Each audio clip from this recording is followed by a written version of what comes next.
सुबह अखबारों के पन्नों में सबसे छोटी खबर थी कि एक किसान ने आत्महत्या कर ली।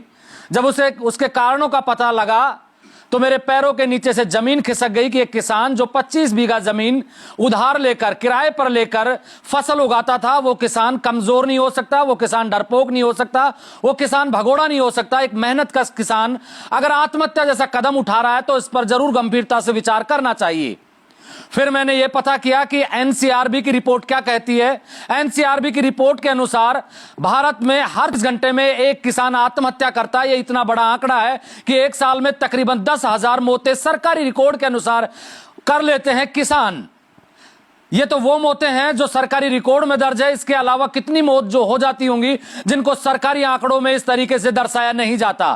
फिर मैं पीपलदा विधानसभा के उसी गांव इटावा में आया, कस्बे इटावा में आया और उस गरीब किसान के घर पर पहुंचा और मैंने पता किया तो उसके घर में एक बेटा है, उसके पोते पोती हैं, उसकी एक माँ है जिनके एक पैर नहीं है, दिव्यांग है, जिन्होंने उसको दिव्यांग रहते हुए अच्छे संस्कार दिए और उसको पढ़ाया लिखाया, लेकिन नौकरी नहीं लग पाया तो वो किसानी कर रहा था। उसकी मौत ने मुझे झकझोर करके रख दिया। मैं उसके घर पे आया हूं, उसके बेटे से बातचीत करवाता हूं और फिर यह भी बताऊंगा कि सरकार की तरफ से फसल बीमा योजना के तहत बड़ी बड़ी कंपनियां जो धन्ना सेठ चलाते हैं उन कंपनियों को वो हर साल कई हजार करोड़ रुपए का मुनाफा कमाती है और एक किसान फसल के खराब हो जाने से, फसल के बर्बाद हो जाने से आत्महत्या जैसा कदम उठा लेता है और ना तो फसल बीमा कंपनियां उनकी मदद करती है और ना ही सरकार की तरफ से उनको कोई मदद मिलती है। मेरे साथ उनके बेटे हैं। क्या नाम है आपका? रविंद्र कुमार प्रजापति। रविंद्र भाई, आपके पिताजी पर ऐसी क्या मजबूरी थी कि उनको आत्महत्या जैसा कदम उठाना पड़ा? मजबूरी तो क्या, वो पिछले साल भी एक ही फसल हुई और इस साल सोयाबीन हो रही तो वो भी अधिक वर्षा होने से गल गई। फिर इसके बाद सरसों की जो 2-3 दिन अभी वर्षा हुई उसकी वजह से वो भी गल गई। जो चल रहे थे वो 10-15 दिन से तनाव में, तो फिर उन्होंने इसे जाने क्या दवाई क्या कुछ भी किया। वो तो घर पे आए तो घर पे उल्टियाँ करने लगे तो वो अस्पताल ले गए। अस्पताल ले गए तो वहाँ कोटा रेफर कर दिया। यहाँ फिर वहाँ कोटा जाते उनको मृत घोषित कर दिया। कितनी जमीन है आपकी? 25 बीघा जो रखी है। मतलब किराए पे ले रखा? हाँ, किराए पे। खुद की कितनी जमीन है? खुद की जमीन नहीं है। मतलब आपके पिताजी ने 25 बीघा जमीन किराए पे ले रखी थी। हर साल का किराया क्या था एक बीघा जमीन का? 20,000 रुपये बीघा है। तो कुल मिला के माने कि एक साल में 5 लाख रुपए का आपको पैसा देना ही देना था जिनकी जमीन। हाँ, उनको देना। कितना नुकसान हुआ था अब की बार? नुकसान तो जमीन मुनाफा चल गया और बीज के वकाई उराई के सबके पैसे चले गए। मतलब जो 5 लाख देने थे वो तो देने ही थे, उसके अलावा बीज भी चला गया। सरसों का बीज था, सोयाबीन था, अकाई उराई थी, ट्रैक्टर की 3-3 4-4 बार हो रही है अकाई उराई। कुल मिला के 7-8 लाख रुपए का कर्जा हो गया था इस साल। हाँ। कभी आपसे बातचीत की, उसने ऐसा महसूस होने दिया आपके पापा ने कि भाई मैं आत्महत्या भी कर सकता हूँ? ऐसी तो बात नहीं, पर वो तनाव में रहते थे। 2-5 दिन से चल रहा था उनके। क्या उम्र रही होगी आपके पापा की?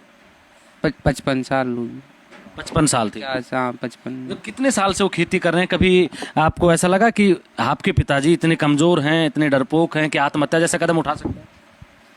ऐसा तो अब तनाव में आके कर दिया और क्या है। तनाव सिर्फ इस बात का था कि फसलें खराब हो गई थी पानी की वजह से? हाँ, पानी की वजह से फसलें खराब, अधिक वर्षा होने से तनाव था और क्या, फसल खराब हो गई थी। तो सरकार की तरफ से जो बीमा फसलों का होता है वो करवाया था आप लोगों ने? बीमा खुद भी हो जाता है अगर आप नहीं करवाते तो? बीमा तो उनके होता है ना जिनकी जमीन खुद की होती है ना। हाँ। उनके होता है, खातेदार की होती है। ऐसे थोड़े होते, मुनाफे में कोई बीमा नहीं होता। मुनाफे में कोई बीमा नहीं होता। तो आपके पापा को कोई परेशान कर रहा था पैसे के लिए? वो तो कुछ और तनाव में थे पैसे। क्या क्या कह रहे हो? अरे भाई देवी कोई ना मुना पड़ा पीसो देवी कोई ना मान लो का बार पीसो दे दियो मान लो। अब कोई पीसो भी दे न दे, गवर्नमेंट डालेगी तो उसका खाता में जाओगा पैसा। अब वो दे न दे, या तो आपने जो अपन कमजोर तो आपने हो गया ना, कर तो आपने लाएगी गोवा का कभी आपने देना, मुनाफा कभी आपने देना। ये भी खाद बीज लाया, जिया किराए पर लाया, कोई सुधार लाया, कहीं भी लाया तो भी आपने देना पैसा। तो दवाई चढ़ गई वो। अरे भाई दवाई को नंबर ही ना जी का पहले बाद ना सरसों में दवाई होगी जी कीटनाशक कर दीजिए। 10-12 6-7 दिन में दवाई कर दीजिए। अब 6-7 दिन की सरसों नष्ट होगी, 2 दिन तक पानी बरसी हो तो घमासान बारिश खेत। यहाँ आसपास के अगर किसानों की बात करें तो कितने % फसलों को नुकसान है? आप भी तो किसान ही हो। हाँ, वो भी किसान ही चुनूँ। कितनी फसलें कितना % फसलों को नुकसान? अरे 99% नुकसान चाहिए, 99% नुकसान से सर।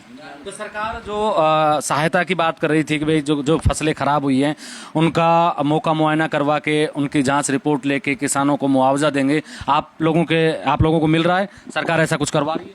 सरकार तो सब कुछ करवा रही है, पर क्या है वो पटवारी के साथ कोई गांव वाला रहता है ना, तो वो एक जगह बैठ के पटवारी उनकी वो एक खेत किसका है वो लिखा देता है। सरकार की तरफ से बीमा के अलावा सरकार भी तो मदद कर रही है ना, वो मिला आप लोगों को? नहीं नहीं मिला अभी तो कोई सूचना नहीं है ना। कोई सूचना नहीं है? फसलें सारी खराब होगी, कोई सूचना नहीं? कोई सूचना नहीं है। आपके नेता लोग क्या कर रहे हैं? कौन है विधायक आप? अरे नेता वेता तो कहीं की, अब यार छोटा आदमी के साथ क्यों नेता वो काम करोगे, कौन साथ देगो? नेता तो कोई काम ही नहीं करे, काश्तकार के साथ में कौन करे? क्यों नेता साथ देगो?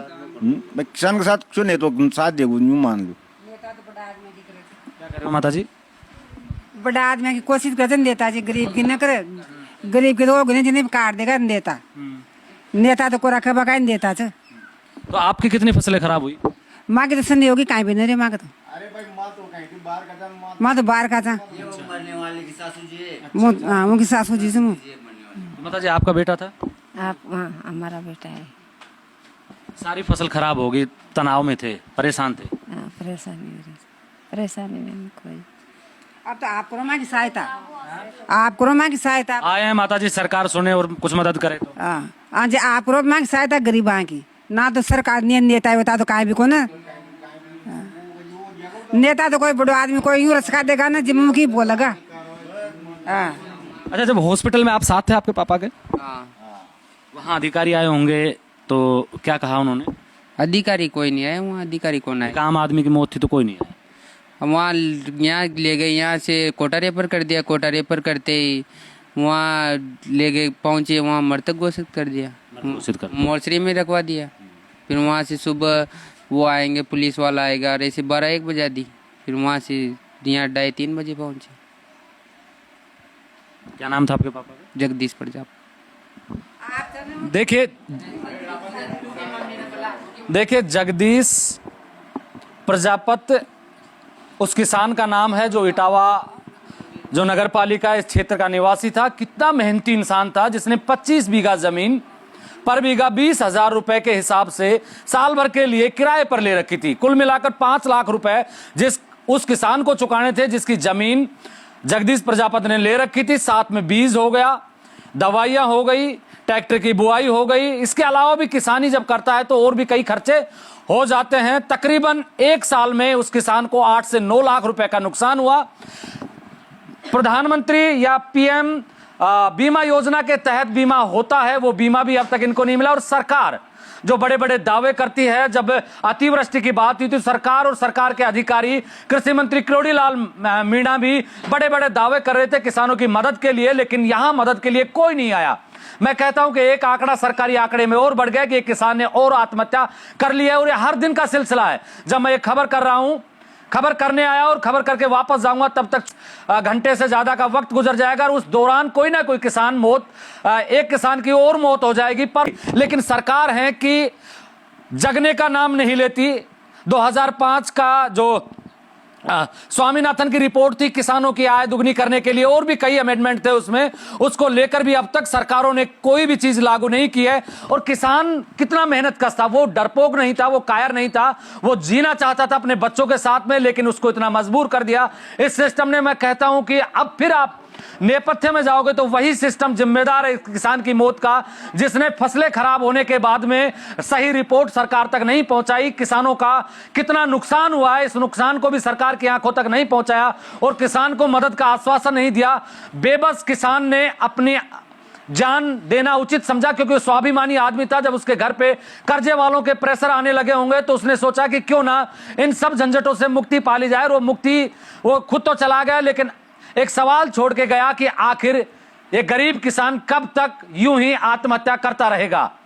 अगर ये सरकार मेरी रिपोर्ट देख रही है तो इस गरीब किसान की वही मदद कर दीजिए जो आप एक आम आदमी की मदद करते हैं, जो इनके हक में इनको मिलना चाहिए था, कम से कम वो तो इनको दिलवा दीजिए। आप मेरे साथ देख रहे हैं ब्लैक एंड व्हाइट सच। मैं महेंद्र यादव, जय हिंद, जय भारत।